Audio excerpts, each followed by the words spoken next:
భయంతోనే డీకే అరుణ కాంగ్రెస్పై తప్పుడు ప్రచారం చేస్తున్నారని పీసీసీ అధికార ప్రతినిధి సుజాత మండిపడ్డారు.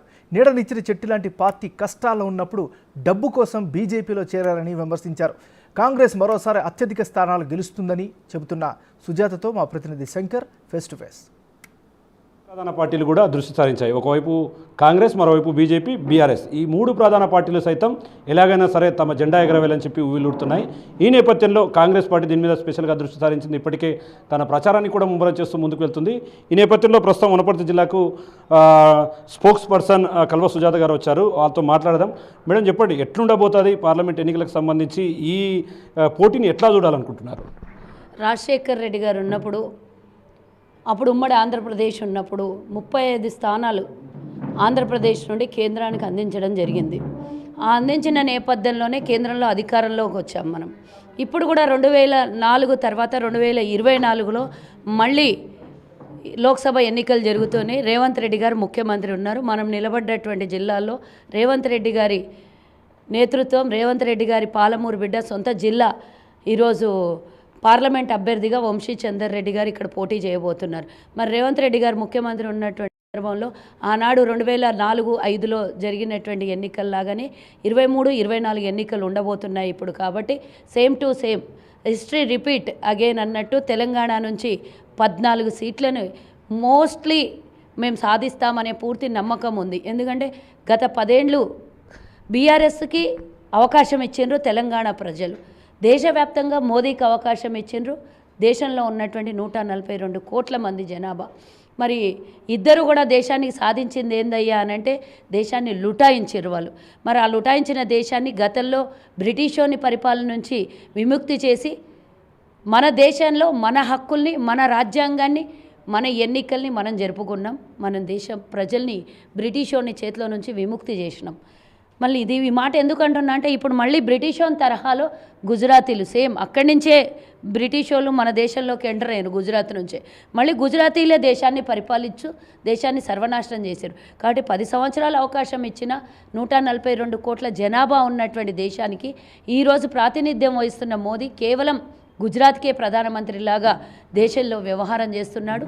కులాలు, ప్రాంతాల మధ్య పెట్టేసి ఈరోజు విభజించి పాలిస్తున్నటువంటి ఆయన దేశంలో అభివృద్ధి ఏమన్నా అయిందంటే ఏమీ లేదు, శూన్యం. మరి మళ్ళా మూడోసారి ఎన్నికలు వచ్చినప్పుడు మీకు ఓటేయండి అని అడిగినప్పుడు ఏ మొహం పెట్టుకొని మీరు ఓటు అడుగుతారు? అంటే ఒకవైపు బీజేపీ పార్టీ అభ్యర్థిగా ఉన్నటువంటి డీకే అరుణ కాంగ్రెస్ పార్టీలో గతంలో నేను కాంగ్రెస్ పార్టీలో పనిచేసినప్పుడు నా మీద ఓర్వలేకనే నన్ను ఆ పార్టీ నుంచి వెళ్ళగొట్టారు. తిరిగి ఈరోజు కూడా నన్ను ఓడించేందుకు కాంగ్రెస్ పూర్తి స్థాయిలో విశ్వ ప్రయత్నాలు చేస్తున్నారు. ఆమె చేసిన వ్యాఖ్యలను ఎట్లా చూస్తారు ఒక మహిళగా? ఆమె ఆ మాటలు ఒక మహిళగా ఆ మాట మాట్లాడినందుకు నాకు కొంచెం బాధగా ఉంది. కాంగ్రెస్ నీకు ఓర్వలేదు కాదు, నీకు కాంగ్రెస్ అన్ని ఉన్నతమైన స్థానాలను ఇచ్చింది. కాంగ్రెస్ 2 సార్లు మంత్రి పదవిని ఇచ్చింది. ఈరోజు నువ్వు ఉమ్మడి రాష్ట్రంలో ఆంధ్రప్రదేశ్లో ఒక వెలుగు వెలిగినవు, నిన్నంటూ గుర్తించింది రాష్ట్రం మొత్తం అనంటే అది కాంగ్రెస్ వల్లని. నీకు ఎమ్మెల్యే టికెట్ ఇచ్చింది కాంగ్రెస్, నిన్ను మంత్రిని చేసింది కాంగ్రెస్, ఒక మహిళగా గౌరవించుకుంది కాంగ్రెస్. దేశానికి ప్రధానమంత్రి ఆనాటి ప్రధానమంత్రి ఇందిరాగాంధీ, ఈనాటి సోనియా గాంధీ మరి కాంగ్రెస్ పార్టీలో ఒక మహిళలు. పార్టీలే కాకుండా దేశంలో ఉన్నటువంటి ప్రతి మహిళని గౌరవించే పార్టీ మా పార్టీ.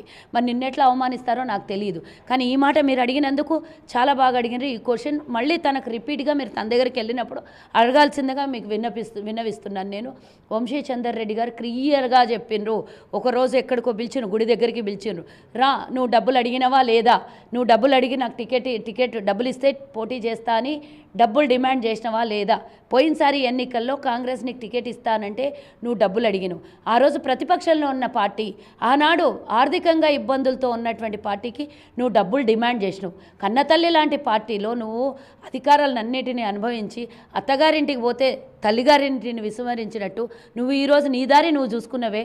కన్నతల్లి లాంటి కాంగ్రెస్ పార్టీ కష్టాల్లో ఉంటే వదిలేసిపోయి ఈరోజు మళ్ళీ నన్ను దొబ్బిండ్రు, బయటికి నన్ను అవమానించిండ్రు, నన్ను బయటికి పంపి ఎంతవరకు సమంజసం? పార్లమెంట్ ఎన్నికలు వచ్చినప్పుడే పాలమూరు రంగారెడ్డి జాతీయ హోదాకు సంబంధించినటువంటి అంశాన్ని కూడా తెర మీదకి తెస్తున్నారు అన్ని పార్టీలు కూడా. ఒకవైపు బీజేపీ గతంలో ఇచ్చిన హామీని మర్చింది. ఈసారి కాంగ్రెస్ అంటే మీరు రాబోయే రోజుల్లో పాలమూరు రంగారెడ్డి ఎత్తిపోతల పథకానికి సంబంధించి ఎట్లాంటి హామీ అవుతున్నారు? మేము ఆల్రెడీ నిధుల్ని కేటాయించినాము. ఎన్నికల కోసం కాదు ఇది. రేవంత్ రెడ్డి గారు పీసీసీ అవ్వగానే కృష్ణా జలాల మీద ధర్నాలు చేస్తే రేవంత్ రెడ్డి గారిని అరెస్ట్ చేసిండ్రు. అది గుర్తుంచుకొని కనీసం శివార్లకు రానియకుండా అరెస్ట్ చేసి తీసుకొని పోయారు. మేమేం ఆ రోజు ఎన్నికలు లేవు, 2 ఏళ్ల కింద ఆ స్టంట్ ఎన్నికల స్టంట్ కూడా కాదు. అక్కడ అన్యాయం జరుగుతుందనే మా నాయకులందరూ పోరాటం చేసిర్రు. ఈరోజు అక్కడ జలాలు రాయలసీమకు తీసుకొని పోతున్నారని మా కొట్లాట గత ఎన్నో ఏళ్లుగా ఉన్నది. ఎన్నో ఏళ్ల నుంచి మేము కొట్లాడుతున్నాం. కేసీఆర్ మీద కొట్లాడుతున్నాం, కేసీఆర్ ప్రభుత్వం మీద కొట్లాడుతున్నాం. ఇది ఎక్కడ కూడా ఇద్దరు తేల్చకుండా తీసుకొని పోయి కేంద్రంలో అప్పచెప్పేసారు.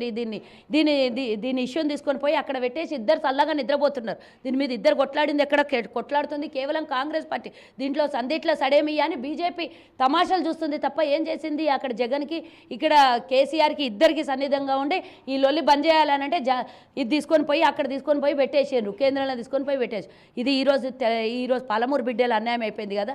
దాన్ని ఎందుకోసం మీరు సమాన స్థానం పంచిచ్చి మాకు రావాల్సిన వాటాని మాకు ఇచ్చి ఒక ఏమంటారు ఒక దీని మీదకి ఎందుకు రాలేదు? మీరు ఒక తాటి మీదకి ఎందుకు రాలేదు?